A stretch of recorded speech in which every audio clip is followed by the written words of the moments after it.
요 내용들만으로도 충분히 지금 보고 계신 시청자분들은 이게 분명히 주택조합이 설립할 수 있는, 그러니까 인가가 떨어질 수 있는 요건들이 충분히 보인다라고 보실 수가 있을 것 같은데, 자, 그렇다면 그 당시에 요 허가를 어쨌든 구청에서 내줬던 거 아니겠습니까? 네, 내줬다고 네. 이제 공식적인 답변을 받았습니다. 분명히 이 구청에서 이러한 요건들이 충분히 원래 기본적으로 갖춰야 될 요건이 있기 때문에 그런 것을 아주 기본적인 것부터 확인하지 않고 허가를 내준다는 건 있을 수가 없는 부분들이라고 생각하기 때문에. 그래서 제가 2020년 11월 달에 송파구청을 찾아갔습니다. 네, 찾아가셨어요. 네, 직접 찾아갔습니다. 막무가내요. 무조건 합법적이다. 문제 없다라고 했는데 그분이 지금 3년인가요? 5년인가 계속 그 자리만 계십니다. 대부분 우리나라는 한 2, 3년마다 로테이션을 하지 않습니까? 그분은 계속 계셔서 그분이 혼자 뭐 총대를 밀렸는지 아니면 그분이 이제 합리적인 의심입니다. 근데 뭐 구청에 있는 행정공무원이 네네네. 네네. 왜 그러냐면 감리 감찰하는 부서도 있겠지만 직접적으로 이제 담당 부서장들과 그 담당자가 있지 않습니까? 네. 근데 그 담당자들이 모른다고는 할 수가 없다고 봐요. 제가 이제 뭐 부동산 건 말고도 뭐 안전부터 많이 하고 있는데 자기들이 모르면 바로 자리를 옮기는데 그분은 지금은 모르겠어요. 그 당시에는 그래서 제가 그때 뭐 구청장 면담도 신청을 하고 뭐 성격상 좀 난리도 치고 그랬었는데 그때만 했었어도 지금 이런 큰 피해는 또 막지 않았을까 생각도 들고요. 그러니까 뭐 두 가지 중 하나겠네요. 자기의 실책을 덮으려고 하는 거거나 아니면 적극적으로 유착이 되어 있거나 그렇죠. 둘 중에 하나일 거라는 의심이 들 수밖에 없는 저는 부분이네요. 후자로 봅니다. 네. 자, 그러면 이 당시의 허가가 그러니까 이제 2015년이었죠. 2015년에 인가가 떨어졌을 때 당시의 구청장은 혹시 누구였나요? 그 혹시 설명을 좀 해주실 수 있을까요? 그때 지금 국민의힘 그때는 한나라당일 거예요. 잠시만요. 마이크 이제 다 켜주시고요. 네, 다시 말씀해 주시겠어요? 그때는 아마 한나라당이었을 겁니다. 박춘희 부청장이었을 겁니다. 15년도에. 국민의힘의 전신이었던 네. 한나라당 당시의 그렇죠. 네. 기반의 구청장이 제가 알기로는 연임을 했던 것으로 알고 있어요. 두 번을. 네. 이해했습니다. 자, 그러면 이 관련된 내용으로 민원을 계속해서 넣으셨던 것으로 이해를 하고 있는데 당시 그 민원을 어떤 식으로 문의를 넣으셨고 어떤 답변이 들어왔는지도 혹시 알 수 있을까요? 저희는 저 같은 경우는 이제 그 지역에서 30년 이상 살았습니다.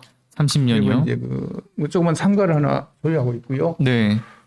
근데 저희는 처음에는 사실상으로 그분들이 그 업무 대행사가 사실 그렇잖아요. 지역주택조합이라는 게 업무 대행사가 제가 볼 때는 그래요.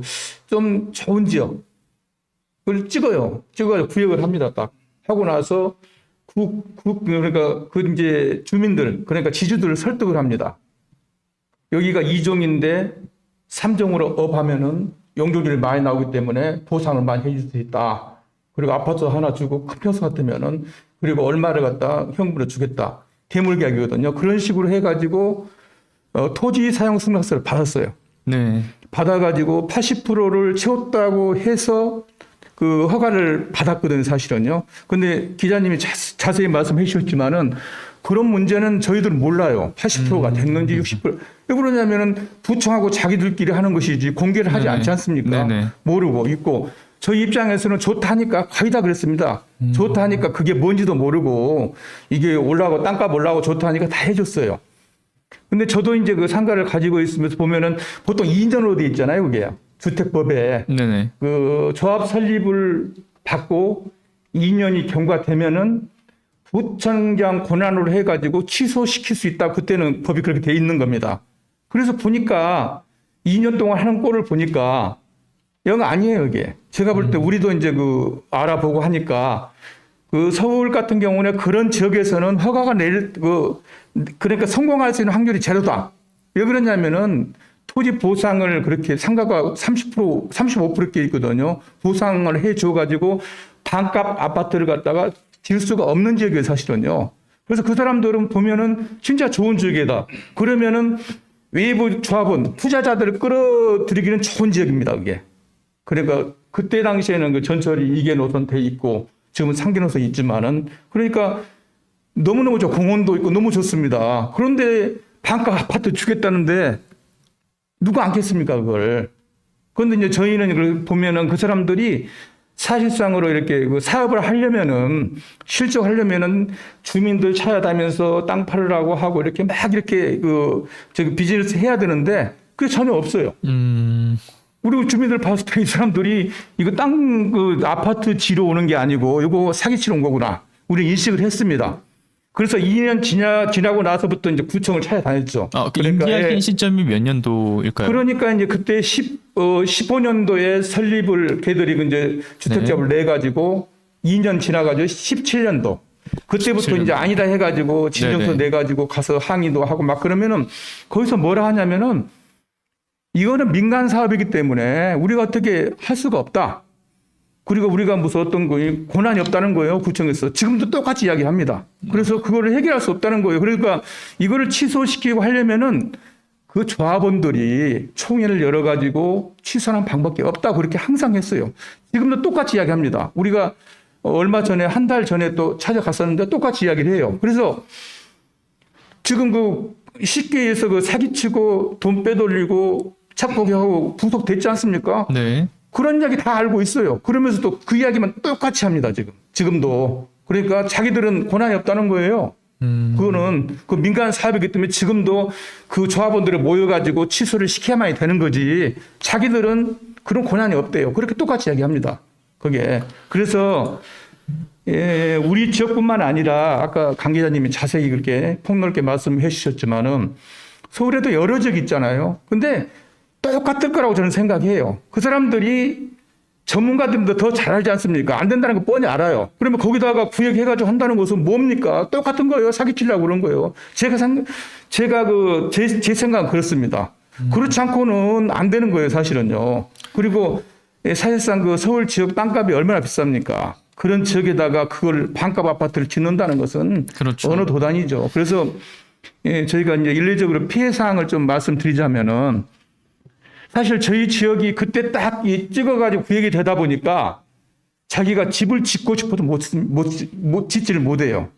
물론 지을 수도 있긴 있겠지만은 구청에서 초창기에는 허가를 안 내준다고 그랬어요. 근데 지금 이야기하면은 내준다 하더라고요. 근데 그런 상태에서 누가 어떻게 지을 수 있겠습니까? 안 되잖아요, 그게. 이제 그런 상황이고, 그리고 상가 같은 경우는 특히나가 세를 받아먹고 사는 거잖아요. 근데 딱 그렇게 지정해 놓으니까 언제 예부에서는 그래요. 언제 지을지 모르고 나가라 할지 모르고 누가 들어옵니까? 안 들어와요. 그러니까 싸게 놓을 수밖에 없는 겁니다. 그리고 부동산에서도 그걸 커트를 시켜요. 짜가지고 쉽게 해서. 세도 안 나죠. 그러니까 내주려면 저기 멀리 인터넷으로 한다든가 그렇게 해서 내주는 형식이요. 그래서 세도 공실도 많이 되고. 실례로 이제 저 같은 경우도 이제 1층에 세탁소가 하나 있었는데 그때 당시 걔네들이 막 사람들 해가지고 데모하고 막 깽가리치고 엄청나게 했습니다. 그래서 그 사람들 목적은 그냥 예부 조합원도 투자자들이 뭐라 하면은 일하는 그 형식을 보여야잖아요. 그래야 자기 문마가 되잖아요. 그 사람들은 3년 안에 아파트를 짓고 사고 이렇게 했으니까 그렇게 해가지고 가입을 시키는 거예요. 3년이 지나면 어떻게 할 겁니까? 그러면 싼 거 그냥 판단을 한두 채 사가지고 무마를 하는 거예요. 이렇게 하고 있다고 하고. 내용에 대한 이해는 좀 충분히 했고요. 예. 그래서 지금 제가 볼 때는 조금만 더 할게요. 네. 제일 중요한 문제는 지지들도 피해는 많이 있습니다. 사실 사고 있는 주민들도. 그렇지만은 사실상으로 지금 아무것도 모르고 반가 아파트를 준다 하니까 쌓이는 사람들, 투자한 사람들, 그분들이 물론 돈 있는 사람도 있겠죠. 투자 목적. 그렇지만은 서민들이에요. 보통 보면요. 그러니까 빚 얻어가지고 하고 준다니까 그런 사람들이 저희보다 더 큰 피해가 돼요. 근데 지금 보면은 우리가 그렇게 이야기를 해줘요. 안타까워가지고. 그러면 믿지를 않아요. 왜 믿지 않느냐. 이 사람들이 구속되면서도 다 심어놨어요. 자기 사람들. 그래가지고 뭐라고 이야기했냐면은 그 사람들한테 금방 된다는 거예요. 왜 안 되냐면 그 사람 권씨 그 사람 구속된다면 그 사람들 일을 안 해가지고 안 된 거지. 우리는 제대로 할 거니까 된다는 거예요. 우리 풀어주라고 예, 그러니까 그 사람들 빨리 그 사람 풀어줘야 빨리 된다는 거예요. 그렇게 이야기를 해요. 그러면은 그분들 심리는 뭐냐. 자기가 2억, 3억 이렇게 투자했어요. 근데 이제 취소돼 버리면은 쉽게 해서 정리가 되면은 다 뛸 거 아닙니까? 그러니까 뛰는 것보다는 되는 게 좋죠. 그거는 그런 심리를 이용한다는 거예요. 그래서 지금도 계속 돈을 걷고 있어요. 3차, 4차 하고. 지금도 여전히 그러면요, 걷고 있다고요? 있죠. 뭐 해가지고 뭐 총연다 하고. 그러니까 그런 게 저희가 볼 때 너무 안타까운 거예요. 저희 피해도 있지만은 그래서 이 법이랑 그리고 부천 가서 그래서 이야기를 하죠. 네네. 그러면 안 된다는 거. 그 사람도 총회 가지고 해야만이 취소가 될 수 있다 이렇게 이야기하는 거예요. 그 현재 그 조합원분들 같은 경우는 어느 정도 이 사건에 대한 내용은 인지는 하고 있지만 어떤 일말의 희망을 갖고서 계속해서 지금 투자를 네, 하고 있는 맞습니다. 상황이다라는 말씀을 주신 것 맞습니다. 이제 같고요. 구속된 거 알고 다 알지만은 네, 이분들이 그럼에도. 어떻게 얘기하냐면 그분들은 그렇게 했지만은 그건 잘못했기 때문에 안 되는 거고 네네. 우리가 하면 잘할 거니까 건설회사도 우리가 그래 거짓말하는 거예요. 근데 그걸 희망으로 갖는 거예요. 큰 이해했습니다. 대형 건설회사 시행사를 갖다 우리가 섭외해가지고 금방 된다 이런 거예요. 근데 지금 건설회사가 뭐 어떻게 합니까? 땅을 사야 짓는 거지. 네, 건설회사가 무슨 지어줍니까? 그건 아니잖아요. 네. 그러니까 지금 이제 다시 한번 또 절박한 심정을 네, 이용해서 그걸 또 다시 이용하는 사기를 거예요. 치고 있다라고 네, 말씀을 주셨고요. 그렇습니다, 그게. 그리고 정기수 선생님께서 말씀을 주셨는데 그 개발이나 매매 그 지역 자체에서 좀 묶여 있는 게 있는 상황인가요? 이 부분에 대해서는 기자님께서 좀 근데 설명을 이제 해주시면 좋을 것 같아요. 구조적으로 어쩔 수 없는 게 뭐냐면 잠시만요. 네, 말씀해 주세요. 마이크 좀 열어주세요. 네. 현재 법령을 검토 중인데 구조적으로 일단 뭐 계약금이라든지 어떤 약정을 가졌지 않습니까? 그러면 이 앞서 설명해 주신 대로 파기를 하면 이제 사기라든지 네. 이렇게 인물구가 되니까 일반 서민들은 아예 다른 행동을 못 하시는 거예요. 지금도 말씀하시지만 그 구청에서는 지금은 허가를 해준다라고 한다고 하시지만 기존에는 아예 구청 차원에서도 뭐 제안을 했었으니까요. 그거는 법령을 검토하고 있습니다. 아, 네네.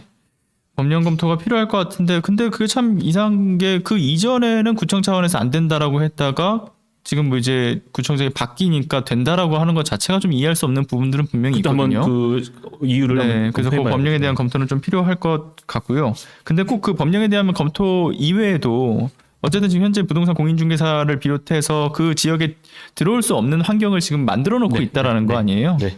네. 그리고 이제 실제로 거기에 그 개발로 지금 묶여 있는 표현이 지역에 좀 들어오려고 하는 그렇지만 사람도 없을 것이고. 부동산 중개업자들은 행동제장의 탑이라고 봅니다. 그리고 많은 개인 불이익을 취하고 있고요. 네. 그리고 이제 정기순 선생님께서는 2015년에 그 당시 이 가칭 가락일동 그 지역주택조합에서 이들이 설립은 됐는데 적극적으로 이들이 원래 사업을 추진하겠다라고 하는 이들인데도 불구하고 사업을 추진한다라는 걸 보여주질 않았고 지금 전혀 진행되지 2022년이니까 않았고 7년이 지났지 않습니까? 네. 네. 그리고 2017년에 그 사실을 인지하시고서 구청에다가 끊임없이 관련된 내용으로 민원을 넣으셨지만 지금까지 여전히 한결되게 네, 네. 일관된 어떤 아니 주장들을 더 펼치고 현재 있다. 진행형인 거죠. 더. 네. 여전히 끝나지 않은 사안이다라는 것을 알 수가 있는 대목인 것 지금 같습니다. 우리 시사발전소에도 현장을 방문을 하셨지 않습니까? 거기 네. 보면은 딱 간판 걸어놓고 명판 걸어놓고 지금도 모집을 하지 않습니까? 그리고 네네. 더 어이가 없는 거는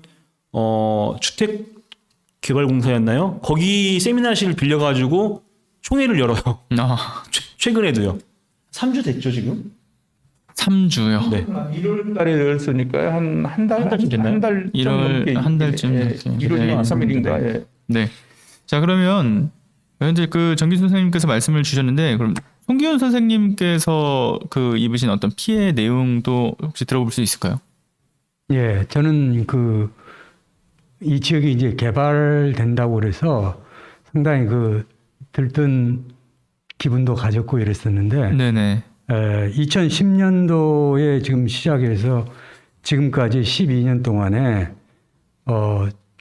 토지를 이 사람들이 22% 정도를 매입하는 걸로 지금 나와 있어요. 네. 예, 그래서 12년 동안에 22%면 95%가 되려면 앞으로 몇 년이 더 걸리겠는가. 네. 예, 그런 생각이 되고 또 이게 이제 프로수가 높으면 높을수록 이제 그 위로 올라가면 올라갈수록 어렵죠. 어렵죠. 네네. 예, 그래서 그런 부분하고 제가 2013년 8월 15일 날 지주조합에 가입을 했어요. 네. 거기에는 이제 그 대물계약서, 그 토지사용 승낙서, 여러 가지 서류들이 들어갔습니다. 그래서 그때 가입할 때 당시에 그 전후로 한 2, 3개월 전후로 그 업무 대행사에서 공문이 많이 왔어요. 그래서 거기에 그 공문을 보면은 2016년 하반기에는 입주가 가능하다. 입주 예정이다. 이렇게 돼서 그러면 3년 후면은 입주가 된다는데 이거 뭐 해야 되지 않겠냐 해서 지주조합으로 가입을 했죠. 그리고 이제 쭉 그 시간이 흘러서 2016년도 안 되고 2017년도 안 되고 그래서 이제 그때부터는 이제 눈여겨서 깊숙이 들여다봤죠. 그런데 이제 그 업무 대행사 대표가 이 지역의 현장에 지금 최근에도 뭐 한 2년 동안에 제가 얼굴을 못 봤어요. 예를 들면 사업을 한다는 사람이 현장이 가장 중요하지 않습니까? 네. 현장에 나타나질 않아요. 2년 동안에. 제가 얼굴을 못 봤어요. 지역 주민인데. 예. 그래서 야 이거 정말 거꾸로 가는구나. 이게 사기다. 그런 생각을 한 몇 년 전부터 했어요. 그리고 지금 저희 지주들도 이제 동네가 이렇게 슬럼화되고 또 개발이 돼야 되는데 못 되고 이렇게 있으니까 재산권 행사에도 좀 문제가 많고 또 더군다나 이제 저희들뿐만 아니고 외부 조합원들 747명이 적게는 뭐 1억 5천에서 2억 5천 이 정도에서 지금 1,000억 이상이 지금 들어온 걸로 돼 있는데 네. 그 많은 돈이 어떻게 쓰여졌는지 지금 뭐 660억 정도는 횡령을 했지 않습니까? 네. 그리고 이제 일부 이제 건물들 샀는데 건물들 산 것도 지금 조합 명의로 사놓은 것도 대출이 거의 한 80% 돼요.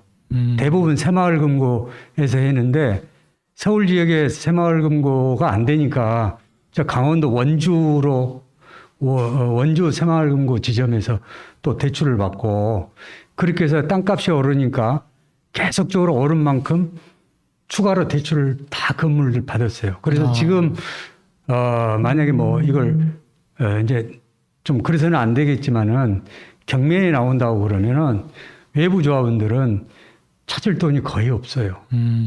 그런데도 지금 또 이 4차 중도금 내고 있다는 그런 소문이 들리는데 정말 이 방송 보시는 외부 조합원들 좀 이 사건을 깊숙이 분석해 보시고 냉철하게 한번 좀 봐줬으면 좋겠습니다. 네. 네, 그리고 이제 덧붙여서 얘기하는 게 이게 지금 80년도에 지역주택조합이 생겨서 지금 40년 가까운 이 지금 흘러왔는데 이 법을 좀 보완을 하고 이렇게 사기꾼들이 이렇게 그 활기치지 않도록 법을 좀 국회에서 좀 보완을 하고 국토부 장관님이나 뭐 이런 관련된 기관에서 이 주택조합을 좀 법령을 엄격하게 이렇게 했으면 좋겠고 네. 안 되면은 이걸 차라리 폐지하는 게 저 개인적인 생각은 폐지하는 게 좋겠습니다.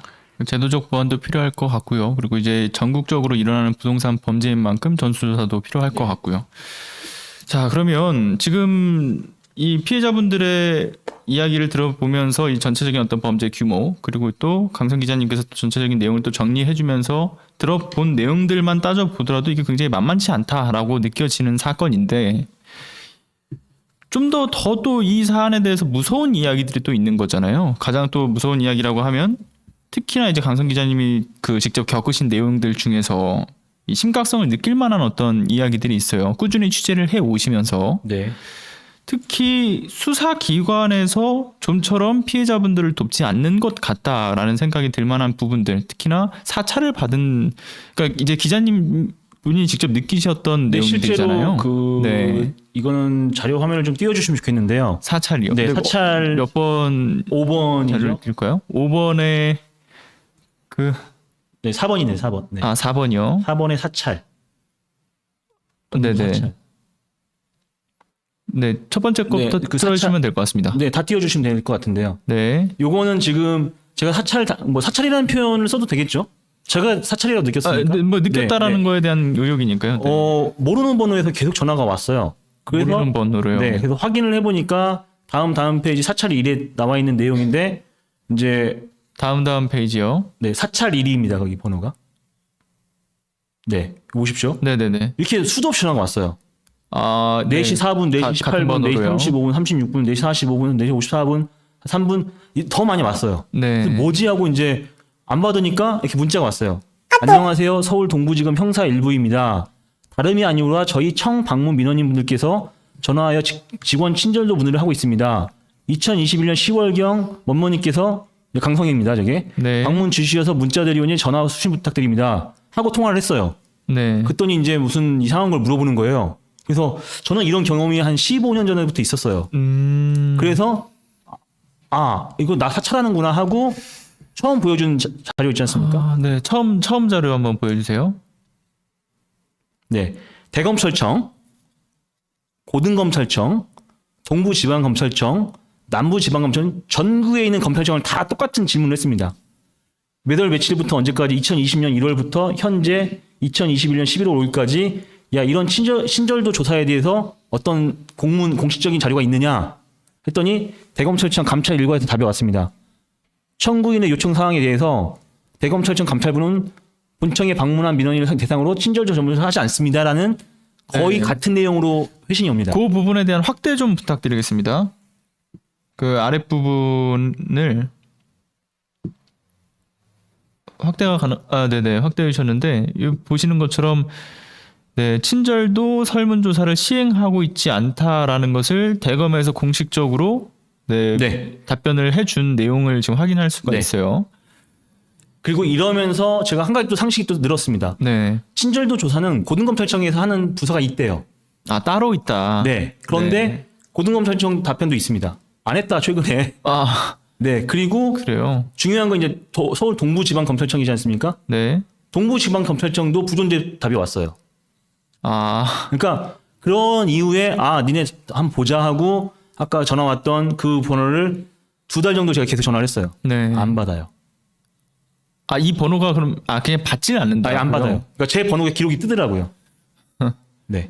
그 아까 전에 그 전화 왔던 내용 좀 한번 보여주시고요. 자, 보시면 지금 요것만 보더라도 충분히 이상하다라는 지점이 있거든요. 왜냐면 친절도 조사인데 네. 지금 분수를 보게 되면 거의 뭐 5분 10분 간격으로 계속해서 전화를 뭐 거의 뭐 빛 독촉하듯이 전화를 제가 해요. 불친절 신고를 했나 봐요. 불친절 신고를 하지도 않았는데, 그리고 친절도 문의를 하고, 근데 관련된 친절도 문의 전화를 받으셨을 때 네. 어떤 질문들을 좀 하던가요? 이전에 앞서 첫 장에서 보여드렸던 서울중앙지방검찰청의 권모 씨하고 현직 수사관하고 제가 고발을 했었지 않습니까? 네. 그 부서 같아요. 아, 근데 2021년 1월 1일부로 6대 범죄를 이제 검찰에서만 하고 경찰과 검경 수사권이 나눠졌지 않습니까? 네. 그래서 중앙지방검찰청에 이 심각한 문제니까 고발을 했지 않습니까? 이거를 서울 동부지방검찰청 내려보냈어요. 이관을 하고요. 형제번호가 바뀌면서 그래서 이제 뭐 이의 제기를 하고 하니까 이제 각하를 시킨 거예요. 결론적으로는요. 그러면서 또 송파경찰서로 내려보냈죠. 네. 그러니까 합리적인 의심이라고 표현을 하고 싶지만 그러면 중앙지검에서는 니들이 알아서 해 하면서 동부지검에 주고 중부지검에서는 송파경찰서에 보냈는데 송파경찰서에서는 이제 제가 지금 2020년 11월 18일 날 서울 송파경찰서 4개 팀을 방문을 했었거든요. 네네. 그러면서 저도 사기를 당했는데 그때부터 송파경찰서나 뭐 잘 아시는 평택지검이나 다니는데 그 사법기관의 수사관들이요 진짜 엉망이에요. 그러니까 뭐 제가 자꾸 엉망이라는 표현 쓰는데 일반적인 대우나 이제 수사관들에 대한 이런 행위가 아니고요. 정말 뭐 깡패집단 같아요. 네.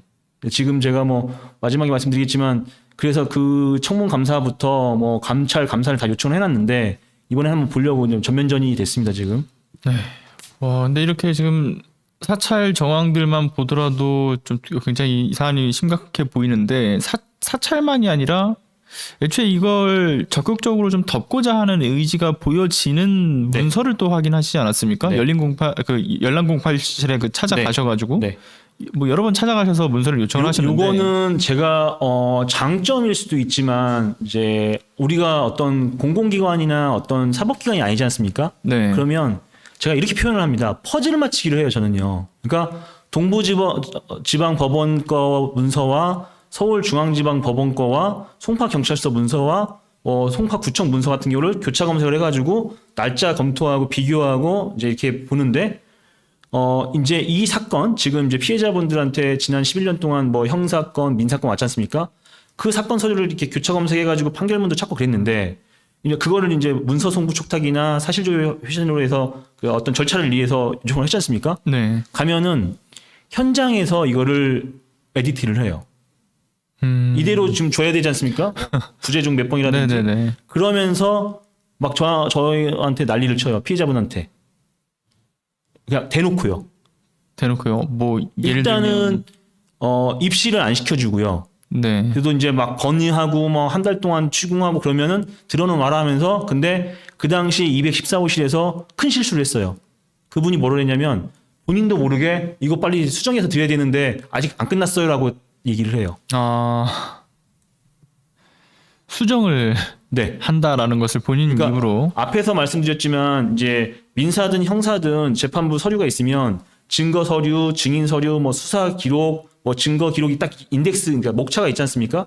그럼 1번부터 10번까지 있으면 이제 뭐 피해자분들 조사 아니면 권모 씨, 신모 씨, 박모 씨 조사를 하지 않습니까? 그럼 그 부분을 빼는 거예요. 그래서 인덱스 자체에서 조정을 하는 거죠. 그리고 니들 지금 뭐 하는 짓이냐고 그랬어요, 제가. 그러니까 일반적으로 있을 수 없는 일이에요. 그렇죠. 네. 그래서 또 머리를 써서 다른 부서에서 316호실에 또 갔습니다. 네. 그랬더니 이제 지금 게임 얘기입니다. 지금 이제 타짜 이제 원보다 큰 뭐 한 4 정도 되겠죠.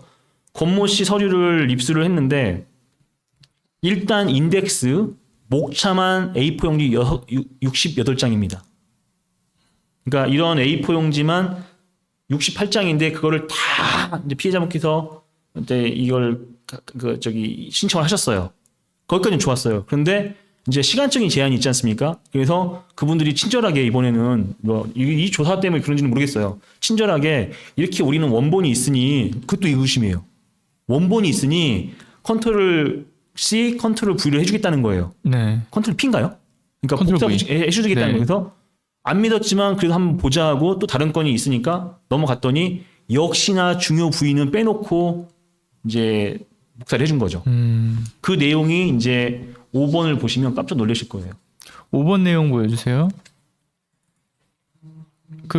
질문을 하셔야 할 텐데 제가 이렇게 해도 되나요? 네네 괜찮습니다. 여기 보시면 지금 카지노 얘기 말씀이신 걸까요? 네? 지금 말씀하시는 게 카지노 이야기로 네. 넘어가는 거죠? 네. 네. 그러니까 이거 여기에 대한 좀 설명이 필요할 것 같긴 한데 네. 그러니까 이제 권모 씨, 네. 이 사기 사건에서의 주범으로 보여지는 권모 씨가 와 신모 씨, 네, 이번 권모 씨와 피의자. 신모 씨인데 수백억의 비용들을 다 뭐 카지노에 가서 탕진을 하고 또는 뭐 개인 부채 그 부채 탕감하고 이런 식으로 돈을 탕감했는데 카지노에서 돈을 세탁한 것으로 의심이 되는 저는 정황이라고 네, 봅니다. 네. 보여지는 부분들을 이제 네. 잡으신 거잖아요. 그 내용을 좀 함께 보도록 하겠습니다. 이 316호실에서 이거를 이제 직접 등사를 요청을 한 거였어요. 네. 무속적이나 사실을 통해서 앞에 보이는 번호가 193, 310이지 않습니까? 저기 앞에 네네네. 저기 페이지 수예요. 그러니까 이 목차에 193페이지, 312페이지, 313페이지예요. 네. 그러면 312페이지를 보시면 수사보고 특정 금융거래정보상 혐의자 신모 씨 계열사 및 조합 자금 약 100억 원 출금. 그러면 이런 돈을 출금해가지고 이제 어디 가한다는 얘기죠. 네. 다음 페이지 보시면 이제 두 번째지 않습니까? 또 오금동 지점, 오금동이 그 근처 여기시죠? 칼군 옆에. 네, 그 저길 거예요 아마 송파경찰서 옆인데 지점 및 강원랜드 카지노 출장소 뭐뭐에서 출금한 수표 1,684장 346억. 네, 346억이요. 네, 그 우리가 A4 용지 500메가 이 정도 되지 않습니까? 그럼 1,684장이면 요만큼 됩니다. 수표 1,684장에 346억을 뽑아가지고 그거 뭐 돈 뽑으려고 강원랜드까지 갔겠습니까? 아니죠. 그러면 요게 요 돈 세탁되었다라고 느껴지는 포인트는 혹시 어떤 포인트가 있을까요? 제가 이제 장황하게 이제 뭐 남부지검에서 뭐 보도자료가 나왔다, 북부지검이 나왔다 했지 않습니까? 네. 거기에서 명확하게 뻥튀기 했다, 무슨 했다, 사기를 쳤다라고 얘기를 하면서 추징을 합니다. 네. 검찰에서. 자, 이곳에서는 서울 동부지방검찰청에서는 추징도 하지만 747명의 피해자가 2021년 12월 24일 날 공판검사실을 통해서 보도를 뿌렸지 않습니까? 지금 최근에 직접 확인한 피해자가 11명밖에 없습니다. 11명이요. 네. 공소장에 기재된 걸로 확인이 됩니다. 아직 문서는 안 주고 있는데요. 네. 그 내용으로 왜 그러냐면 지금 피해자분들께서 직접 현장에 가셔가지고 왜 그러면 저는 당사자가 아니지 않습니까? 그러니까 피해자분 1, 피해자분 2 해서 서류 달라. 이거를 등사할 수 있는 자격 요건이 뭐냐면 피해자여야 돼요. 갔더니 이분도 아니고 저분도 아니고 그럼 747명 중에 뭐 1번부터 747번까지 있을 거 아니겠습니까? 그렇죠. 그래서 그 중에 랜덤으로 피해를 입으신 분들을 모시고 갔어요. 네. 그러니까 A도 없고 B도 없고 C도 없고 5번도 없고 6번도 없고 7번도 없고 10번도 없다 보니까 그럼 누구? 11명만 있대요. 그럼 11명이 누구냐고 하니까 답을 못 하는 거죠. 그러면 747명의 649억의 피해 금액이라고 보도자료는 뿌려놓은 상태에서 추징금은 79억씩 하는 상태에서 추징금을 왜 추징하는 겁니까? 피해자들한테 회복을 시켜줘야 되지 않겠습니까? 그렇죠. 근데 그러면서 이거 보고 깜짝 놀란 거죠. 야, 1684장에 349억에 수표를 했다. 그랬는데 문득 제가 또 생각이 났어요. 도굴이라는 영화에 보면 상감총장가? 그 불상인가를 그 주인공이 업무 봉지에 달고 다니다가 어떤 카지노에 가가지고 2억에 1,000만 원짜리 그 칩으로 받아요. 그러니까 그 주인공이 이거 뭐예요? 그러니까 야, 현금 바꿔가 라고 얘기를 해요. 그러면 상식적으로 이건 뭐 그냥 제가 추리 소설을 쓴다고 해도 상관이 없습니다. 그러면 346억을 카지노 출장소에서 수표로 인출해가지고 당연히 칩으로 바꾸겠죠? 그러면 검찰에서는 지금 소설을 쓰고 있다고 저는 보는 거예요. 그러면서 앞서 말씀드리지만 이거는 제가 이제 소설이라고 말씀드렸지 않습니까? 호화 변호인단 11팀을 해가지고 동인이다 동서남북이다 뽑았는데 그러면 지금 안에 있는 애들이 어떻게 저런 호화 변호인단을 꾸릴 수 있습니까? 어딘가에 수많은 막대한 돈이 지금 있다는 얘기죠. 그래서 이거는 좋게 말하면 합리적인 의심이고 제가 뭐 소설이라고도 얘기를 하지만 이게 이제 서류상 나온 얘기지 않습니까? 정식 그 서울 동부지방 검찰청 316호실에서 등사를 하는 내용이지 않습니까? 그럼 이 내용이 이제 가면서 747명의 피해자가 11명으로 줄고 지금은 아마도 한 서너 명으로 줄었을 것 같아요. 참 딱 여러분들 다 이해하셨을 거라고 보는데 결국 돈 세탁됐다는 의심 정황도 있고 거기에 이제 호화 인단을 꾸릴 수 있는 막대한 자금을 또 여기서 또 확보를 했을 가능성도 충분히 합리적으로 의심해 볼 수 있는 부분들이 있다라고 보여집니다. 그런데 이런 문맥이요. 네. 처음이 아니에요. 이게 처음이 아니고 계속 그러니까 네. 그 목차만 68장이니까 네네. 피해자분 등사하신 것도 정말 저는 정말 제가 어떻게 되면은 정말 제가 뭐 진심으로 도와드리고 있지만 도와드린다기보다 정말 이 시스템과 이 부재가 너무 안타까워요. 네. 저는 개인적으로 좀 궁금한 부분들은 강원랜드에서 이 돈 세탁의 의심 정황이 있는 거지 않습니까? 네. 그렇다고 한다면 이 당시에 구청에 말도 안 되는 허가가 떨어졌던 것이 당시 한나라당 출신의 구청장이 이번에 연임 과정에서 일어났던 일들이고 네. 그리고 강원랜드에서 사장이 어떤 사장일 때 이게 이루어졌는지도 사실 굉장히 궁금한 부분이거든요. 네, 역시 예리하시네요. 네. 왜냐하면 앞서 이번 강원랜드 사장 이전에가 그 이명박근혜 정부 때 당시에 이제 그 정부의 요직을 맡았던 사람들이 뭐 사장을 출신도 있고 맡았거든요. 어디 공공기관에 무슨 사장 출신이 있고 네네네. 저는 깜짝 놀랐습니다. 제가 강원랜드도 취재를 한 3, 4년 전에 했었거든요. 네. 그런데 그 빵빵하신 분들이 거기 사장님 하고 계시는데 이제 지금 교차 검색하고 있습니다. 검토하고 있습니다. 네. 뭐 아마 시청자분들 대부분 아시겠지만 최근에 그 강원랜드 사장의 그 채용 청탁 관련된 재판이 최근에 나왔었죠. 무죄 나오셨죠? 네, 권성동 의원만 무죄 판단을 받고 그러니까 채용 청탁을 한 사람, 받은 사람 다 있는데 정작 중요한 거는 채용 청탁을 했다는 사람만 빠지고 그리고 그 강원랜드 사장과 그 관련자들만 처벌을 받았죠. 네. 자, 그래서 요 관련된 시점이 굉장히 중요할 것 같은데 지금 현재 언제 이 카지노에서 요 돈을 사용을 했는지에 대한 시점은 공개를 해주지 않고 있는 상황인 거죠. 이게 이제 그 내용을 달라는 건데 아직도 답보 상태입니다. 아, 공개를 하지 않고 요청을 있다. 하고 있고 이거는 지금 보셨다시피 아까 312페이지, 그럼 316페이지 어떤 거는요.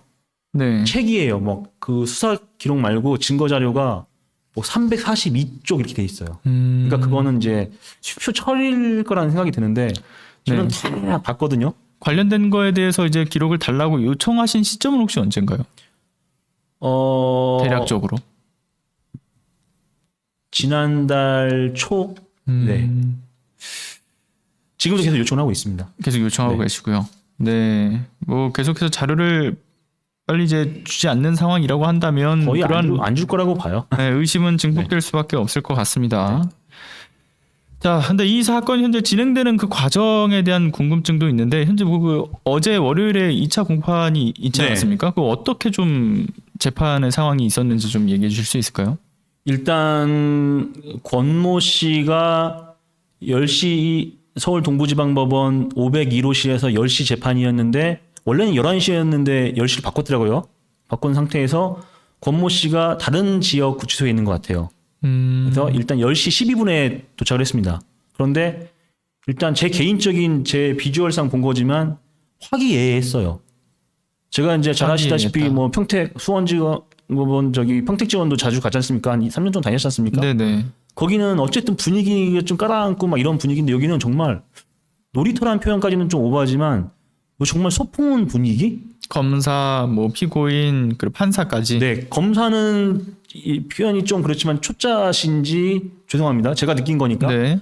얌전하시고 앞 옆에다 정말 어마어마한 그 16,000 몇 페이지의 그 증빙 자료 수사 자료 써놓은 상태에서 제가 보기로는 한 30분, 40분 재판 진행하면서 한 두 마디 하셨어요. 예, 판사님, 예, 판사님 그 빼고는 권모 씨 일당과 신모 씨 일당 그리고 나머지 그 행동대장들은요. Hi, fine, thank you, and you, how are you? 이런 분위기였어요. 정말. 그리고 여기서는 언급하기가 좀 그럴 수도 있지만 다 내연 관계, 뭐 사돈의 팔촌 다 그런 관계들입니다. 그들. 네, 권모 씨, 관계가. 신모 씨, 이모 씨, 박모 씨, 이모 씨, 네. 그 언뜻 그런 생각이 드네요. 그 패밀리 비즈니스라고 얘기했던. 그러니까 저렇게 돈도 가죠. 네. 11년 동안 이제 계속 해먹을 수 있는 거죠. 자, 말씀 주신 것처럼 굉장히 심각한 사안인데도 불구하고 판사고 피고인이고 진중하게 이 사안을 받아들이지 않는 분위기다라는 것이 굉장히 충격적이고요. 분위기 때문에라도 이들의 유착이 더욱더 의심되는 것이 아닌가라는 생각이 들게 만듭니다. 자, 이 사안 굉장히 좀 어려운 싸움이 될 것으로 예상이 돼요. 이 전체적인 어떤 사건의 그 범죄 요지도 네. 그렇고 그 재판 과정도 그렇고 그리고 구청이나 또는 수사기관의 비협조적인 태도도 그렇고 그렇기 때문에 이 어려운 취재 과정 앞으로 이 강성 기자님이 어떤 식으로 이어 나가실지에 대한 것도 궁금해지는데 앞으로 이 어떤 식으로 좀 취재를 해 나가실 예정인가요? 물론 최선을 다해야 되겠지만 뭐 제가 앞서도 말씀드렸지만 그러니까 뭐 공인이랑 공인이고 또 어떤 이제 사명을 가지고 뛰는 기자지만 저는 서민과 개인에 대한 그 피해 회복이나 안전에 대해서 좀 제가 좀 민감하고 좀 집중을 하고 있습니다. 그래서 사건 뭐 특종이나 단독 이런 것도 좋지만 그건 뭐 시사발전에서 도와주시면 계속 가져가셔도 좋을 것 같습니다. 뭐 특종이라면 특종이고 단독이라면 단독이라고. 근데 저는 그런 피해자분들이 회복을 할 수 있는 피해 회복을 할 수 있는 방법으로 최선을 다하려고 노력을 하고 있고요. 그러다 보니까 이제 저한테 사찰도 오지만 굉장한 많은 그 이제 대립도 있습니다. 뭐 송파경찰서, 뭐 구청, 뭐 동부지방, 뭐 검찰청, 법원 그런데 제가 뭐 할 수 있는 선에서는 피해 회복에 앞장서려고 노력을 하고 있습니다. 네. 네. 자, 그러면 거의 이제 저희가 마무리되어 갈 시간인데요. 뭐 끝으로 좀 피해자 두 분 사장님께서 하고 싶으신 말씀이 좀 있을까요? 마지막으로 일단 정기수 선생님 먼저 혹시 하실 말씀이 있으실지. 예, 뭐 강 기자님이 누구나 여러 가지 말씀을 해주셔가지고 네. 거의 다 아실 것 같은데 저희는 그렇습니다. 사실 서울 시내에 또 뭐 송파구 같으면은 강남 상구 안에 들지 않습니까? 그런 지역에 참 얼토당토하는 그런 사기꾼들에 들어와가지고 지역 자체를 발전할 수 없게끔 만들어버린 보통 12년이면 짧은 세월이 아닙니다. 사실상으로요. 그래서 그 주민들이 너무 착해가지고 그런 제약을 받고 지금 이런 상황에 와도 별 유동이 없어요. 여기요. 그게 참 안타까워요. 여기. 그래서 아까도 말씀드렸지만은 우리 지역 주민들뿐만 아니고 이 지역을 담보로 사기를 그러니까 사기를 당한 그런 분들은 외부 조합원들이거든요. 사실은요. 그분들이 참 안타까워요. 제가 생각할 때는. 왜? 뻔히 보이거든요. 더 많은 폐가 양상이 되고 있는 겁니다. 사실은. 그리고 이런 사안을 사실은 공기관, 구청이라든가 경찰서라든가 그분들이 앞장서가지고 나서가지고 해결해 줘야 되는데 무슨 일인지 자기들은 뒷짐만 찌고 있고 오히려 더 나무라 하는 그런 실정이 되는 겁니다. 그래서 나는 우리 대한민국이 참 사랑스럽고 좋고 믿고 있는 건데 이런 거 보면 참 정말 안타까워요, 이게요. 그래서 이런 부분들이 우리 서민들, 우리 국민들은 믿고 있는 거는 바로 정부고 그런 기관 아닙니까? 경찰서라든가 검찰이라든가 법원이라든가 믿고 구청이라든가 특히 믿고 있는데 이런 사건 나기 전에는 저도 믿었어요. 그래서 처음에 이런 서류가 왔을 때 차마 구청에서 그럴 리가 있느냐. 지금 어느 시대인데. 근데 실질적인 증거를 보고는 깜짝 놀랐습니다. 사실은요. 지금 뭐 시대가 지금 2022년도 21세기인데 이런 게 참 벌어졌다는 이야기가 참 안타깝고 저도 참 정말 안타까워요. 그런 부분에서. 그래서 예, 빨리 이거 캐치를 해가지고 공적기관에서 즉 이걸 책임을 그러니까 해결할 수 있는 부분도 그분들이에요. 사실은요. 수사권을 가지고 있고 이런 부분들을 철저히 수사해가지고 그러니까 죄 진 사람들은 죄를 받아야 되는 거예요. 사실은. 그렇지 않습니까? 그리고 손해 본 분들은 철저히 수사해가지고 숨긴 자금이 있다면 찾아내가지고 그분들을 드려야 됩니다. 얼마가 됐든 간에. 저는 그렇게 생각하고 있어요. 그래서 일단 우리 강 기자님 너무 수고하시는데 우리 주민들도 더 나서가지고 진짜 그 조그만 힘이라도 보태가지고 그런 쪽으로 좀 더 노력을 해야 하지 않겠는가 그렇게 생각합니다. 네. 예, 감사합니다. 감사합니다. 자, 그러면 송기훈 선생님 혹시 마지막으로 하실 말씀 있으실까요? 네. 저희 지주도 그렇지만은 지금 외부 조합원들은 저희가 사는 이 마을에 아파트를 지어서 자기네들이 분양받고자 이렇게 지금 꿈에 부풀어 있는데 이게 어떻게든지 인허가부터 이게 잘못됐어요. 그래서 여기 보면은 이 2015년 7월 7일 날 조합 설립인가를 이제 내줬는데 가락 1지역 주택조합이요. 내줬는데 그 요건에 맞는 것은 여기 딱 7명이에요. 7명. 토지사용 승낙서하고 인감증명서하고 시기적으로 맞는 게.